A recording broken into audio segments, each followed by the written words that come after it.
My world fell apart when I was 12 years old. It began like any other morning. Before leaving for his job as a site manager at the construction company, Dad gave me a final kiss. As he walked away, Mom hardly raised her head from her phone. I recall thinking it was odd that they used to be so dissimilar from one another. That was the last time I saw my father alive, and my name is Melanie Carter. They stated it was a huge heart attack when he collapsed at work that afternoon. The principal called me into her office when I was in math class. Despite the news she had just gotten, Mom was already there, her mascara intact.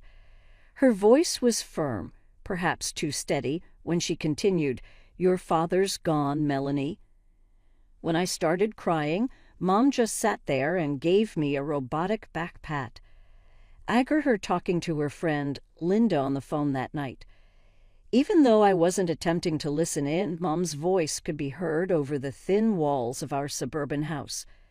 In a quiet but distinct voice, she stated, "In fact, Linda, this might be for the best." Widowhood is a far more respectable status than divorce. I also get to keep everything without having to deal with lawyers. She chuckled. In fact, I laughed. Yes, I am aware. At the funeral, I'll portray the distraught widow. I've already chosen the ideal black gown. To prevent myself from yelling, I sat on the stairs with my palm over my mouth. The only person who appeared to see through Mom's charade at the funeral was Aunt Sarah, Dad's sister. Aunt Sarah simply stood there and regretfully shook her head, while everyone else offered their sympathies to my mother, who was crushed. She was aware. She had always been aware of Mom's treatment of Dad. Mom recovered quickly after her loss.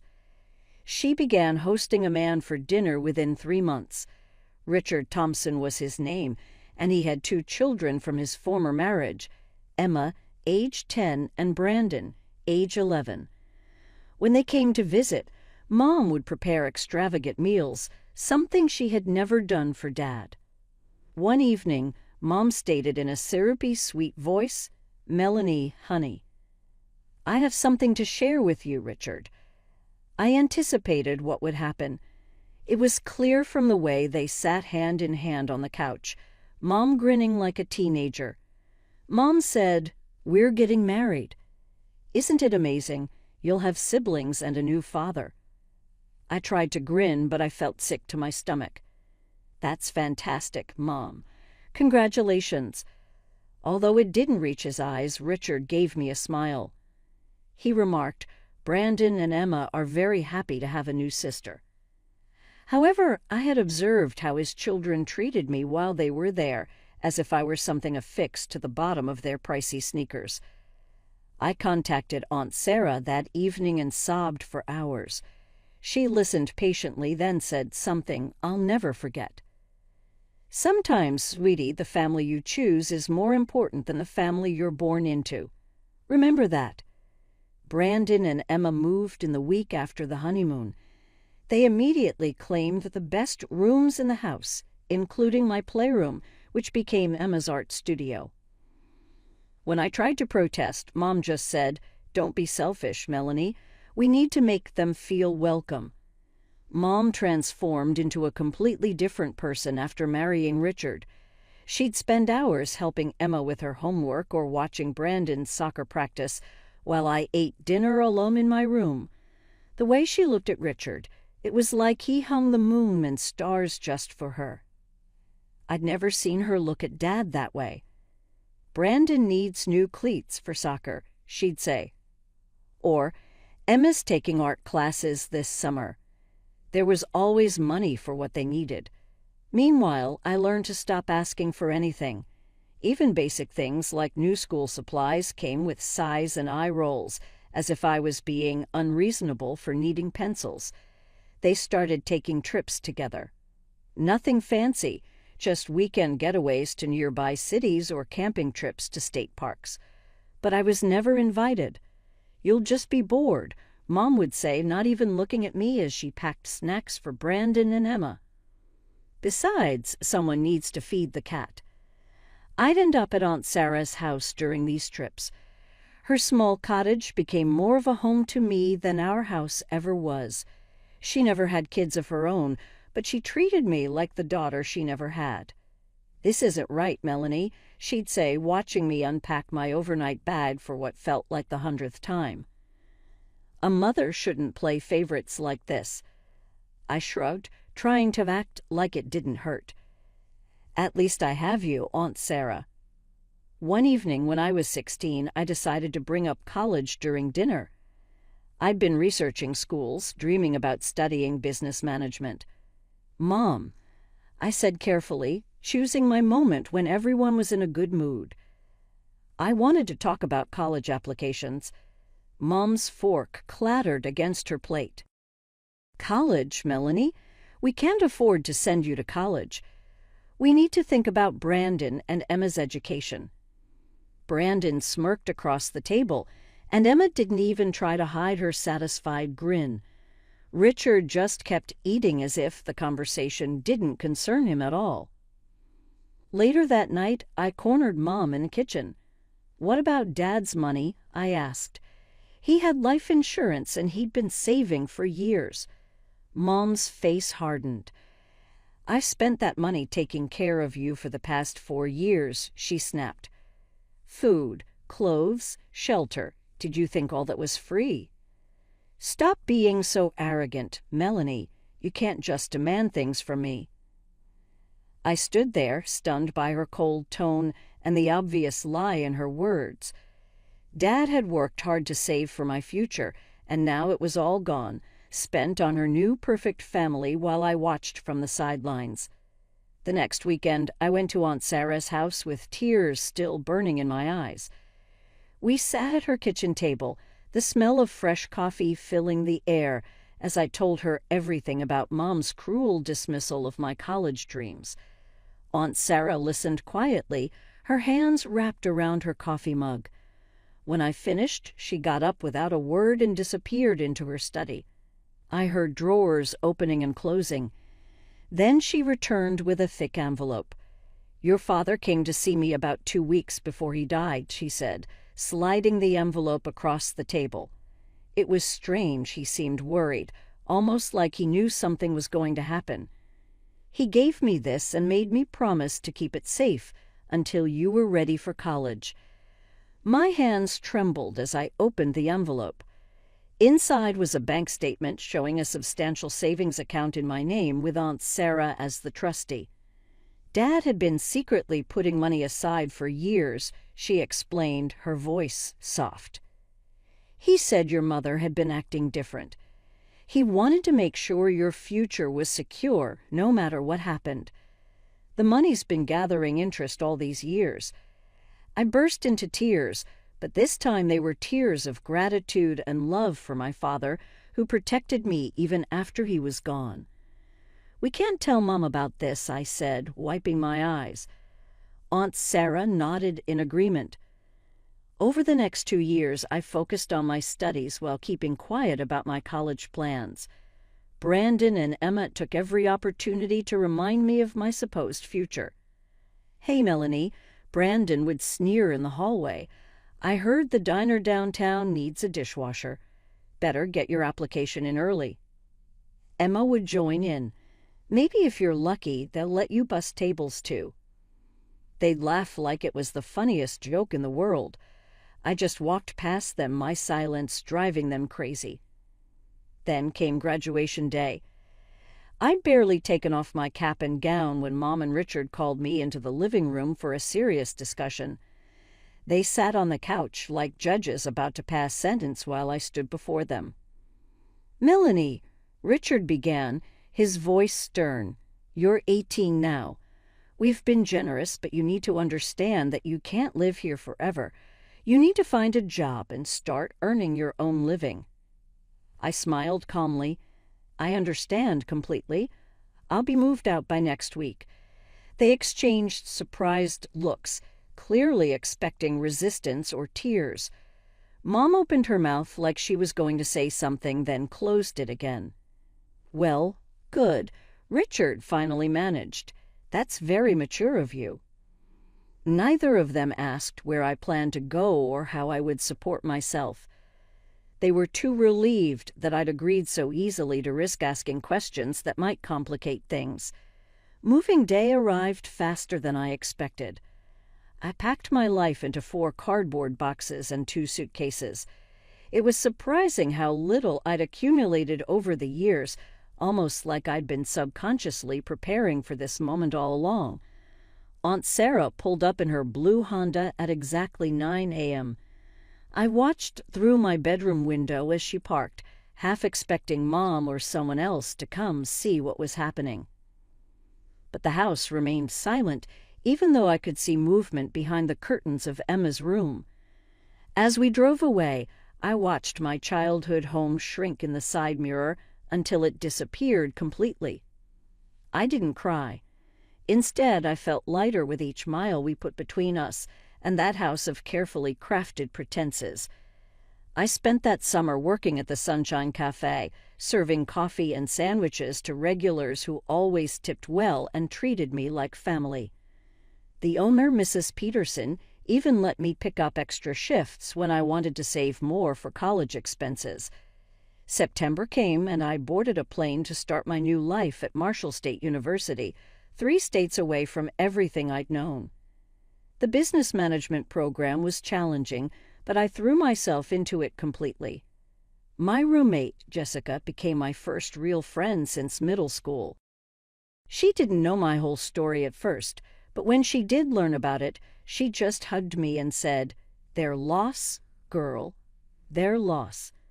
Mom's Facebook page became my window into the life I'd left behind. There they were, the perfect family, smiling at Brandon's soccer tournaments, celebrating Emma's art show victories, taking vacation selfies at the beach. The captions always read, like marketing copy, "So proud of our amazing kids," or "Nothing better than family time." I was never mentioned. Not even once. It was like I'd never existed. Holidays were spent at Aunt Sarah's, cooking together and watching old movies. We created our own traditions, and they meant more to me than any forced family dinner ever had. Sometimes she'd catch me looking at Mom's social media posts and gently take my phone away. "Don't torture yourself," she'd say. "You're making your own story now." And I was. I graduated summa cum laude with job offers already lined up, thanks to my internships and academic performance. Jessica's father, Mr. Reynolds, ran a major marketing firm, and he noticed my work during a class project showcase. "We need sharp minds like yours," he said during my interview. "Your professors speak very highly of you."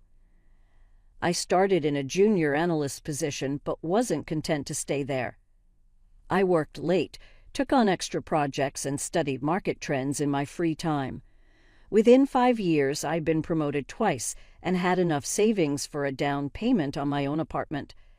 The day I signed the mortgage papers, I stood in my empty living room, keys in hand, and finally let myself cry. They were happy tears, tears of pride, accomplishment, and knowing that I'd made it on my own terms. Then came the biggest surprise. Mr. Reynolds called me into his office one morning, about 7 years after I'd started at the company.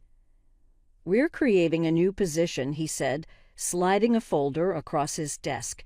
"Senior Director of Strategic Development. The board and I agree. You're the right person for the job." I opened the folder and nearly gasped at the salary figure. It was more money than I'd ever imagined making, especially at my age. I never saw the point in broadcasting my life online. Sure, I had social media accounts, but I mostly used them to share occasional photos of sunsets or coffee shops. Aunt Sarah was the only one who knew about my promotions, my new apartment, or the sleek black Mercedes I'd bought myself as a reward for landing the director position. "You've earned every bit of it," she'd say proudly whenever I shared my achievements with her. Meanwhile, Brandon and Emma's social media feeds were like endless highlight reels of mediocrity. Brandon would pose next to his used Hyundai Elantra with captions like "Living the Dream" or "Blessed Luxury Life." Emma shared photos of herself at the local mall, tagging designer brands she clearly couldn't afford. One post particularly made me laugh. Brandon, standing next to his car at some local car show, writing, "When hard work pays off #success #entrepreneur." I was reading this while sitting in my Mercedes AMG, worth more than his annual salary. But I didn't feel the need to prove anything to anyone. Then came the message that changed everything. It popped up on my Facebook one Tuesday morning. "Melanie, it's your mother. My 55th birthday is coming up next month, and I'm having a celebration at an expensive restaurant, El Blant. You've probably never heard of it. I expect you to attend. It's on the 15th, 7:00 p.m. sharp. Don't embarrass me." I stared at the screen, reading the message multiple times. 12 years of silence, and this was how she reached out. "No, how are you?" No attempt to bridge the gap. Just a command to appear at her party, with that subtle dig about the restaurant's price point. I almost deleted the message right there. But something stopped me. Curiosity, maybe, or the desire to see what would happen. I called Mr. Reynolds and requested a week off, then booked a flight to my hometown. That evening, over tea in her cozy kitchen, Aunt Sarah asked the question I'd been pondering myself. "What are you planning to give her?" I smiled, pulling out my phone to show her the confirmation email. A luxury vacation package to the Maldives. 2 weeks at a 5-star resort, first-class flights included. Worth about $15,000. Aunt Sarah's eyes widened. "Melanie, that's too much. She doesn't deserve it." "Oh, I know she doesn't," I laughed, taking a sip of tea. "But can you imagine her face when she realizes what she's been missing all these years? The daughter she threw away turned out to be more successful than she could have imagined. I want to see her reaction when she realizes just how wrong she was about me." "You're a little bit evil," Aunt Sarah chuckled, shaking her head. "I love it." The evening of Mom's birthday, I slipped on my Chanel dress, elegant in its simplicity, with a price tag that could have bought 10 of the flashy outfits I later spotted that night. I deliberately took a taxi to the restaurant, amused by how this would play into their assumptions about my life. Le Blanc turned out to be exactly what I expected. The kind of place that impressed people who'd never eaten at a truly high-end restaurant. The kind of place that served frozen seafood but put gold leaf on the desserts. I'd had business dinners at places that made this look like a diner. The hostess led me to a private room where the party was already in full swing. Mom sat at the head of the table, wearing a sequin dress that sparkled under the chandelier. Richard was beside her, and Brandon and Emma flanked them like royal hares. The rest of the seats were filled with relatives I hadn't seen in over a decade. Aunt Linda, who used to pinch my cheeks too hard, Cousin Rachel, who always bragged about her kids, and various other faces from my past. Mom's eyes barely flickered over me before her lip curled slightly. "Oh, Melanie, you came. You could have dressed up a bit more for the occasion." I took my seat at the far end of the table, watching the show unfold. Aunt Linda gave Mom a scented candle set. "It's from that nice shop at the mall," she explained proudly. Mom cooed over it like it was diamonds. Cousin Rachel presented a gift card to a local spa. "For a day of pampering," she announced. More excited squeals from Mom. The gifts continued: a cookbook, a decorative vase, a basket of bath products. Mom treated each one like a precious treasure, making sure to emphasize how thoughtful and perfect each gift was. Then came Brandon and Emma's moment. They stood up together, grinning like they just won the lottery. "Mom," Brandon said, and it still felt wrong hearing him call her that. Emma and I pooled our money to get you something special. Emma pulled out her phone and showed a photo. It's a 65-inch smart TV. We already had it delivered and mounted in your living room. Mom burst into tears, pulling them both into a tight hug. My wonderful, generous children. I can't believe you did this. You must have saved for months. Finally, all eyes turned to me. I reached into my purse and pulled out a small, elegantly wrapped box. Mom's expression darkened immediately. What's this supposed to be? Open it and see, I suggested quietly. But she didn't. Instead, her face turned red with anger. This is exactly what I expected from you, she spat. You show up here in that plain dress, probably the only nice thing you own. You take a taxi because you can't afford a car. And now you give me this tiny box? What could possibly be in here that's worth giving? A gift card to McDonald's. She threw the box back at me. It skidded across the table, leaving a scratch in the cheap veneer. Brandon and Emma snickered behind their hands. Some guests looked uncomfortable. Others seemed to be enjoying the drama. Richard just kept eating his dessert as if nothing was happening. I picked up the box calmly, brushing off the tablecloth crumbs that had stuck to its elegant wrapping. The room had gone quiet, waiting to see what I would do next. You know, it's funny, Mom, I said, my voice steady. In this little box is a receipt for a 2-week luxury vacation to the Maldives. First-class flights. 5-star resort. Everything included. Worth $15,000. The color drained from her face. Emma dropped her fork with a clatter. That's impossible, Mom stammered. You couldn't afford something like that. You're obviously lying. I couldn't help but laugh. You'd know whether I could afford it or not if you'd shown any interest in my life these past 12 years. But let me catch you up. I'm a senior director at Reynolds Marketing Group. I own my apartment in the city, and that taxi you mocked. I took it because I didn't want to leave my Mercedes parked in this neighborhood. Brandon's mouth hung open. Emma had stopped giggling. But since you're so convinced I'm a loser, I continued, tucking the box back into my purse, and you clearly don't want anything from me, I won't spoil your birthday any further. Enjoy your TV. I hear the resolution is almost as good as the one in my home theater.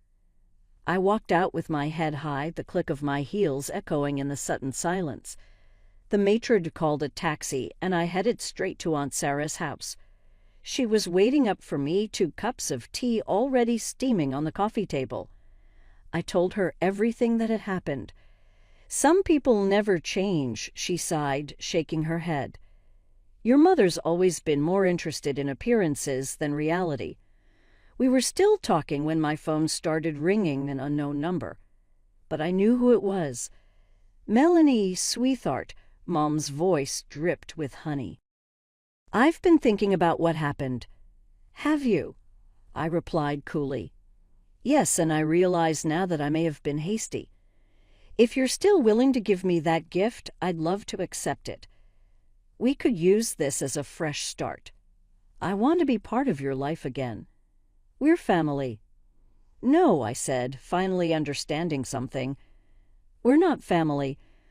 We're just people who share DNA. And you don't want to restore our relationship. You just want that vacation package. I hung up. My phone wouldn't stop buzzing after I left town. Mom called from different numbers, her cell, the house phone, even Richard's phone. When she realized I wouldn't pick up, the messages started flooding in.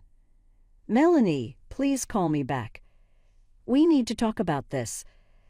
I've been thinking about what you said about your job. Maybe you could help Brandon get started in marketing.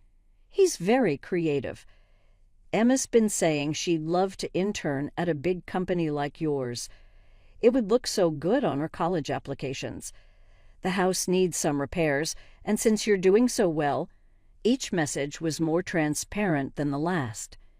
No apologies, no acknowledgement of the past, just an endless stream of requests and hints about my money. It was like watching a desperate gambler trying to win back losses. Except what Mom had lost wasn't money. It was her relationship with her daughter.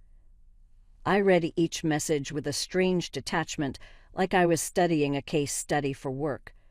The tactics were almost impressive in their variety. Guilt. I'm your mother. How can you ignore me? Flattery. You've become such a successful woman. Manipulation. Family should help family. And even threats. I'll tell everyone how you abandoned your mother. Your mother's been calling me nonstop. Aunt Sarah told me over the phone a week after I returned home. She showed up at my house today, if you can believe it. Demanded I give her your address. What did you tell her? I asked, though I already knew the answer. I told her to get off my property before I called the police. Aunt Sarah chuckled. You should have seen her face. She kept saying she had a right to know where her daughter lives. I reminded her that she gave up that right years ago. I could picture Mom standing on Aunt Sarah's porch, probably wearing one of her expensive outfits, trying to bully her way into getting what she wanted. It was the same pattern I'd watched my whole life. But now I could see it clearly for what it was. She didn't take it well, Aunt Sarah continued. Started ranting about how ungrateful we both were, how she'd sacrificed everything for you. The neighbors probably heard everything. When she finally realized I wasn't going to give in, she stormed off to her car. But Melanie, be careful. She seemed desperate. I already blocked her on everything, I assured Aunt Sarah. Social media, phone, email, everything. And security at my office knows not to let her in if she shows up.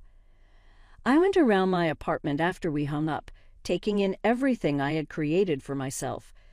The contemporary furnishings I had selected, the artwork displayed on the walls, the cityscape outside my windows. I worked very hard to earn all of it. I reflected about Mom's messages and her unexpected interest in my life after learning that I was wealthy. It was nearly comical in the end. She had sacrificed a relationship with her daughter in order to give the impression that her family was ideal. She was now trying to re-enter my life in order to give the impression that she was successful. She did, however, impart one important lesson to me. Family isn't about paperwork. It all comes down to love, support, and sticking by one another through good times and bad. Aunt Sarah and I had that. I changed the name on the Maldives holiday package to Sarah Carter over the phone with the travel agency the next morning. My aunt attempted to object when I told her, but I persisted. You deserve this more than she ever did, I replied. You've been more of a mother to me than she ever was. I felt like I belonged for the first time in years when Aunt Sarah gave me a firm hug.